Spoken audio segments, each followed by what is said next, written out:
Assalamualaikum warahmatullahi wabarakatuh. Halo, kembali lagi pada kami kelompok 6 Indralaya. Bersama saya Muhammad Ilham Saputra dan teman-teman saya. Di sini saya Dafa Fadila. Saya Vanessa Dwi Ananda. Dengan mata kuliah Bimbingan Konseling Anak Usia Dini dan Sekolah Dasar dari Program Studi Bimbingan dan Konseling Fakultas Keguruan dan Ilmu Pendidikan Universitas Negeri Sriwijaya.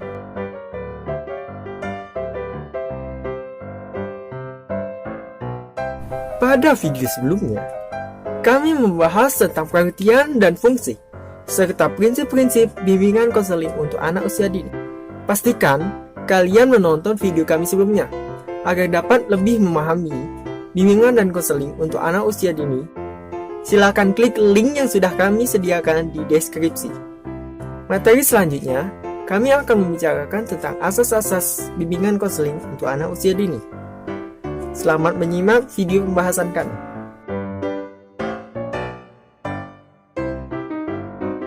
Di sini saya akan memaparkan asas-asas bimbingan konseling. Penyelenggaraan, layanan, dan kegiatan pendukung bimbingan dan konseling selain dimuati oleh fungsi dan didasarkan pada prinsip-prinsip tertentu, juga dituntut untuk memenuhi sejumlah asas bimbingan. Pemenuhan asas-asas bimbingan itu akan memperlancar pelaksanaan dan menjamin keberhasilan layanan atau kegiatan, sedangkan pengingkaran akan menghambat, bahkan mengagalkan pelaksanaan serta mengurangi atau menghamburkan hasil layanan atau kegiatan bimbingan dan konseling itu sendiri. Adapun asas-asas dari bimbingan dan konseling tersebut adalah asas kerahasiaan. Yang pertama, asas ini menuntut dirahasiakannya segenap data atau keterangan peserta didik yang menjadi sasaran layanan, yaitu data atau keterangan yang tidak boleh dan tidak layak diketahui orang lain. Yang kedua yaitu asas kesukarelaan. Asas ini menghendaki adanya kesukaan dan kerelaan peserta didik mengikuti atau menjalani layanan atau kegiatan yang diperuntukkan baginya. Yang ketiga yaitu asas keterbukaan. Asas yang menghendaki agar peserta didik yang menjadi sasaran layanan atau kegiatan bersikap terbuka dan tidak berpura-pura baik dalam memberikan keterangan tentang dirinya sendiri maupun dalam menerima berbagai informasi dan materi dari luar yang berguna bagi pengembangan dirinya. Yang keempat yaitu asas kegiatan. Asas yang menghendaki agar peserta didik yang menjadi sasaran layanan dapat berpartisipasi aktif di dalam penyelenggaraan atau kegiatan bimbingan. Asas kemandirian. Bimbingan dan konseling mengharapkan para konseli mampu menjadi mandiri dengan ciri-ciri dapat mengenal dan menerima diri sendiri dan lingkungannya, serta dapat mengambil keputusan dan mewujudkan diri sendiri. Contohnya, seseorang konseli yang cacat fisik datang kepada konselor.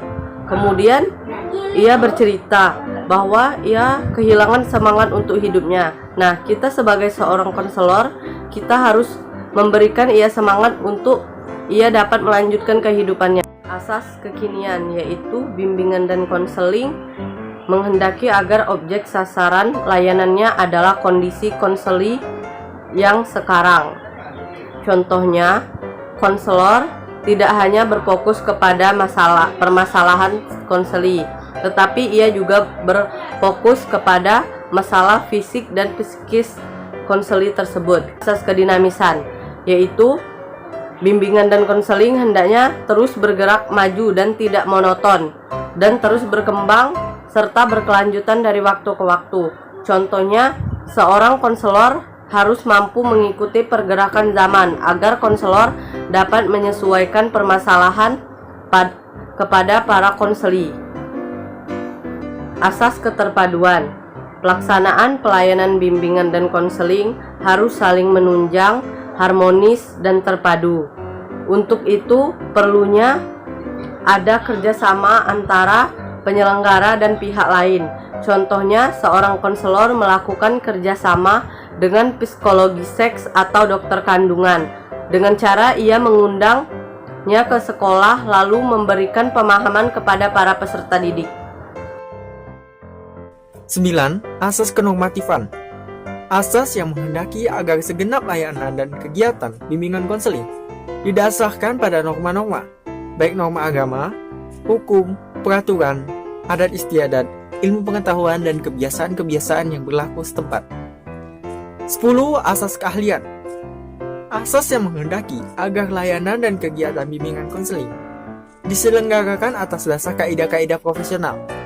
Dalam hal ini, kaidah pelaksana layanan dan kegiatan bimbingan konseling hendaknya tenaga yang benar-benar ahli dalam bimbingan dan konseling. 11. Asas ahli tangan kasus. Asas yang menghendaki agar pihak-pihak yang tidak mampu menyelenggarakan layanan bimbingan konseling secara tepat dan tuntas atas suatu permasalahan peserta didik kiranya dapat mengalih tangankan kepada pihak yang lebih ahli. Guru pembimbing atau konselor dapat menerima ahli tangan. Guru pembimbing atau konselor dapat menerima ahli tangan kasus dari orang tua, guru-guru lain, atau ahli lainnya. Demikian pula sebaliknya. Guru pembimbing atau konselor dapat mengalih tangankan kasus kepada pihak-pihak lain yang lebih kompeten, baik yang berada di dalam lembaga sekolah maupun di luar sekolah.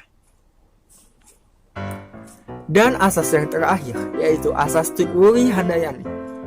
Asas yang menghendaki agar pelayanan bimbingan dan konseling secara keseluruhan dapat menciptakan suasana mengayomi atau memberikan rasa aman, mengembangkan keteladanan, dan memberikan rangsangan atau dorongan, serta kesempatan seluas-luasnya kepada peserta didik untuk maju.